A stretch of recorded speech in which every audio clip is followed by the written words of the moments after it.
Welcome students. आज का जो मेरा सेशन है वो इकोनॉमिक्स को लेकर है।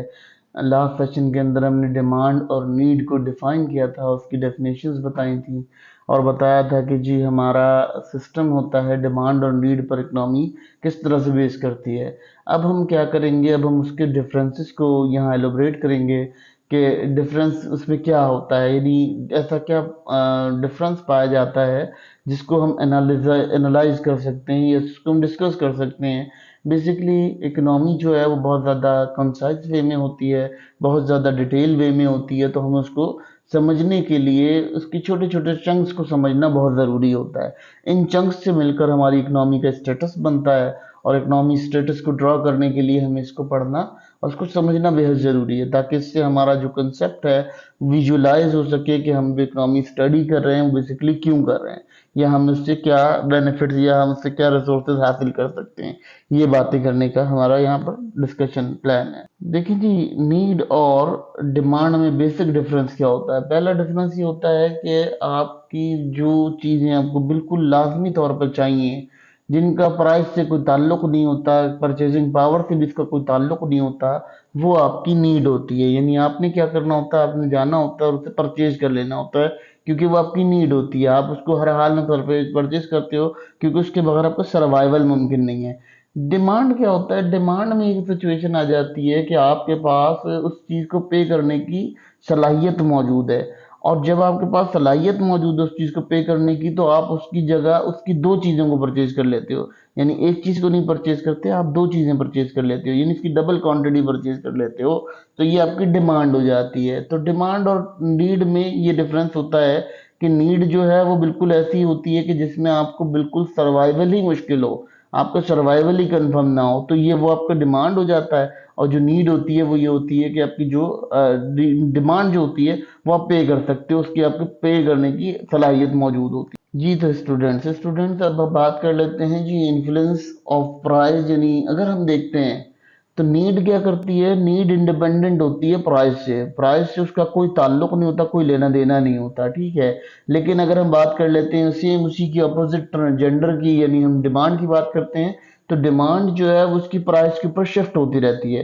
किसी चीज़ की प्राइस हाई होती है तो उसकी डिमांड कम हो जाती है, और किसी चीज़ की प्राइस ज़्यादा होती है तो उसमें जो है वो क्या होता है कि ज़्यादा और कम होने की बुनियाद पर वो चेंज होती रहती है।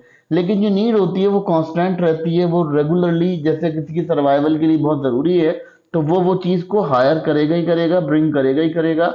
तो वो चीज़ें जो होती हैं वो कांस्टेंट वे में लेकर चलती हैं, लेकिन प्राइस से उसका कोई ताल्लुक नहीं होता। लेकिन डिमांड का प्राइस से डायरेक्ट रिलेशन होता है। प्राइस और डिमांड दोनों के दोनों एक दूसरे के साथ बहुत ज़्यादा गहरा ताल्लुक रखते हैं। जो आपकी नीड होती है ना, उसमें क्या होता है कि नीड में आप अपनी जो आपकी जो मार्केट की इकोनॉमिक डिसीजनिंग होती है वो नीड से तब्दील नहीं होती। अगर आपकी नीड 5 गुड्स की है, अगर आपके 5 गुड्स की नीड है आपको, तो आप वो मार्केट प्राइस कितनी भी हो वो आपकी नीड को पूरा करना पड़ेगा, ठीक है। तो वो मार्केट की प्राइस को किसी तरह डोनेट नहीं करती, वो रिप्रेजेंट नहीं कर पाती हमारी इकोनॉमिक सिचुएशन को जो हमारी नीड्स होती हैं।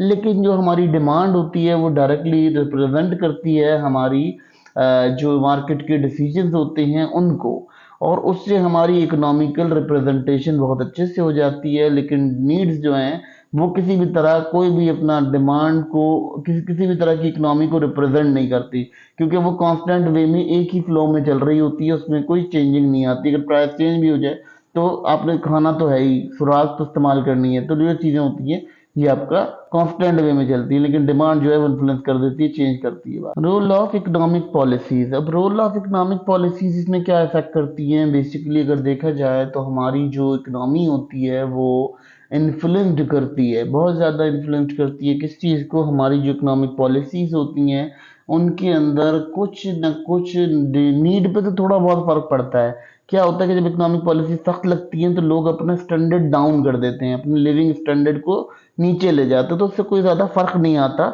उस चीज़ के ऊपर। लेकिन जो हमारी डिमांड होती है वो डायरेक्टली इकोनॉमिक पॉलिसीज और टैक्सेशन के ऊपर डील कर रही होती है, क्योंकि डिमांड से क्या होता है, डिमांड से आपकी जो मैक्रो और माइक्रो और मैक्रो लेवल दोनों दोनों के दोनों को फ्लक्चुएशन मिलती है। जब कोई पॉलिसी रिजिड पॉलिसी लगती है, जब मुल्क की तरफ से कोई सख्त पॉलिसी लगाई जाती है तो वो चेंज होती है, लेकिन नीड चेंज नहीं होती, नीड एक कांस्टेंट वे में चल रही होती है। दरअसल इस बात को, इस कंसेप्ट को हम एक एग्जाम्पल से समझ लेते हैं। देखिए, एक जगह है, एक इलाका है, उसके अंदर एक दुकान है जो कि राशन की दुकान है, ठीक है।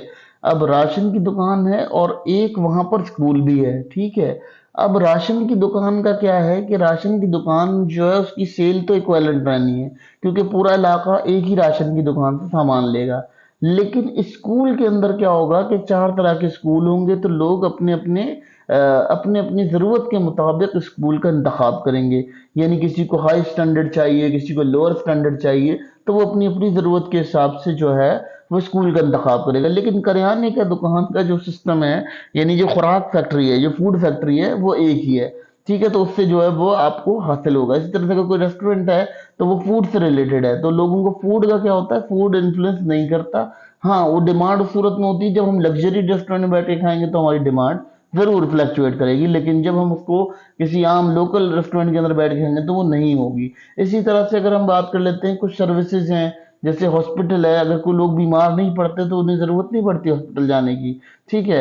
अगर उनकी कोई प्रॉब्लम नहीं होती, उनकी कोई डिजीज नहीं होता तो उन्हें ज़रूरत नहीं पड़ती। लेकिन हाँ, करियाने की दुकान पर वो ज़रूर जाएंगे, क्योंकि उनको जो है वहाँ खाना खाना है, चीज़ें बढ़नी है। भले चावल की जो कीमत है वो बढ़ जाए, या दाल की कीमत बढ़ जाए, या कोई और प्राइस वहाँ बढ़ जाए, लेकिन वो क्या करेंगे, वो उसको लाजमी तौर पर यूटिलाइज करेंगे, क्योंकि वो उनके लिए सर्वाइव का एक हिस्सा है, बहुत इंपॉर्टेंट जरिया है जो सर्वाइवल के लिए उनके काम आएगा।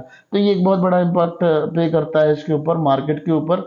जो हमारी नीड और डिमांड होती है, ये इकोनॉमिक स्टेबिलिटी को और इकोनॉमिक डिसीजंस को बहुत ज़्यादा वेरीड करती है। इसी वजह से इसको इतना डिटेल में हम डिस्कस कर रहे हैं, और डिस्कशन हमारी इसलिए डिटेल हो रही है क्योंकि ये बहुत ज़्यादा जो लोअर स्टैंडर्ड है, ये मतलब ये आपको बेसिक्स बताई जा रही हैं, लेकिन इसी से हम आगे जो डील करते हैं इकोनॉमी को, उससे डील करते हैं।